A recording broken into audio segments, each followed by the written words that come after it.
As-tu remarqué mon serviteur Job? Il n'a pas son pareil sur la terre. C'est un homme intègre et droit, qui craint Dieu et s'écarte du mal.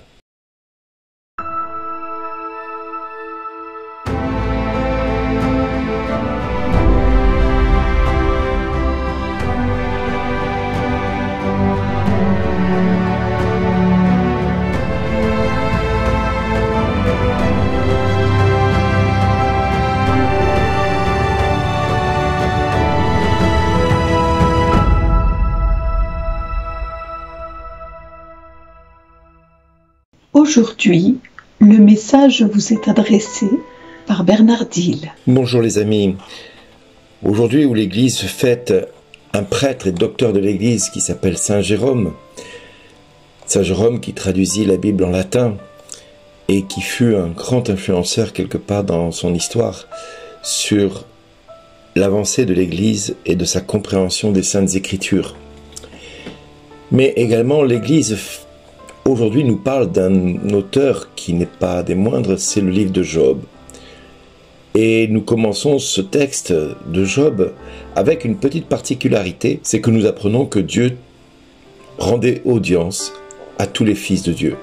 Et Satan, l'adversaire, se tint parmi eux également.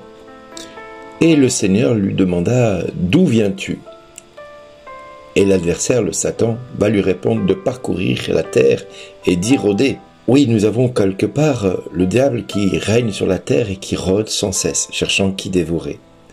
Alors Dieu va lui parler de Job, un homme intègre et droit, qui craint Dieu et s'écarte du mal. Alors le diable va dire à Dieu, « Est-ce pour rien que Job craint Dieu?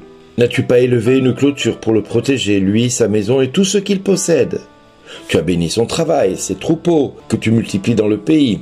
Mais étends seulement la main et touche tout ce qu'il possède, je parie qu'il te maudira en face. » Le diable provoque Dieu. Le diable tente Dieu. Le diable touche la corde sensible de Dieu, son enfant, Job, qui n'a pas son pareil pour être droit, intègre, qui le craint et qui s'écarte du mal. Alors Dieu va faire quelque chose d'impensable aujourd'hui et d'incompréhensible pour nous les hommes. Il va dire au diable, soit tu as le pouvoir sur tout ce qu'il possède, mais tu ne porteras pas la main sur lui. Comme pour défier le diable, ou tout simplement prouver au diable que l'homme n'a besoin de rien d'autre que Dieu pour exister.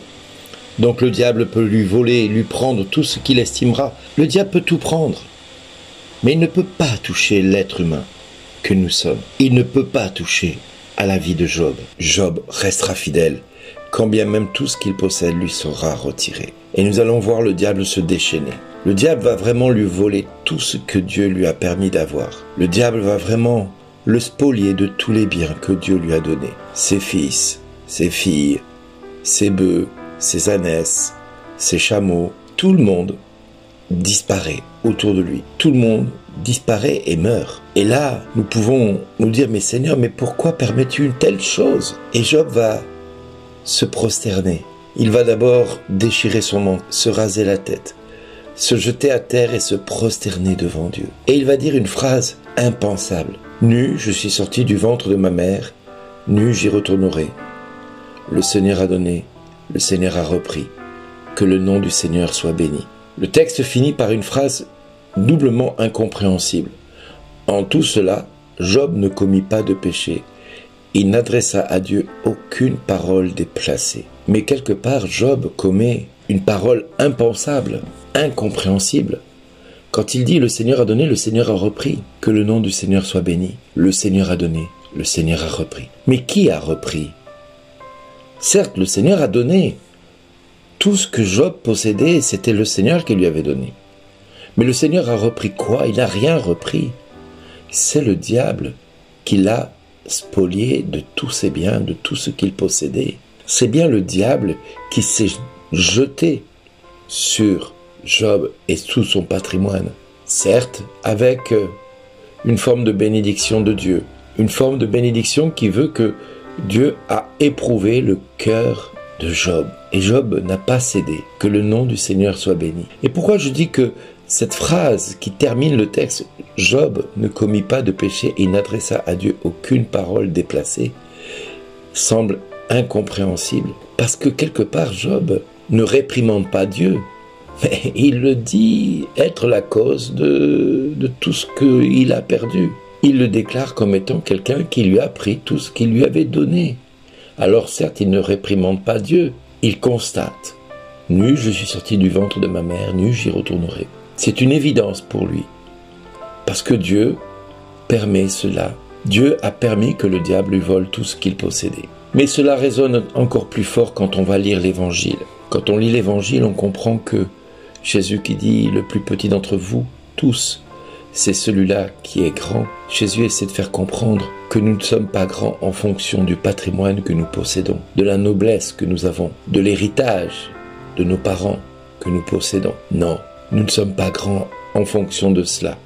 Même si les hommes aujourd'hui dans notre société prônent un petit peu le développement à travers d'un patrimoine qui doit grandir, qui ne doit pas cesser de grandir, eh bien Dieu nous fait comprendre que si aujourd'hui l'Église fête Saint Jérôme, et à la fois dans ce texte que nous avons qui nous invite vraiment à être le plus petit d'entre les siens, la fête que nous allons avoir demain, Sainte Thérèse de l'Enfant Jésus et de la Sainte Face, qui a obtenu le titre de docteur de l'Église sans jamais sortir de son monastère, et qui déclara qu'elle est contente d'être une petite fleur, une marguerite ou une violette, qui sont destinées là pour faire plaisir aux yeux du bon Dieu, quand il tourne son regard vers la terre, à côté des roses et des lys qui sont des grands saints, des nobles, des personnes qui ont une reconnaissance au niveau Église. Jérôme comprendra bien plus tard que son zèle à chercher l'exigence et à qui on va devoir la création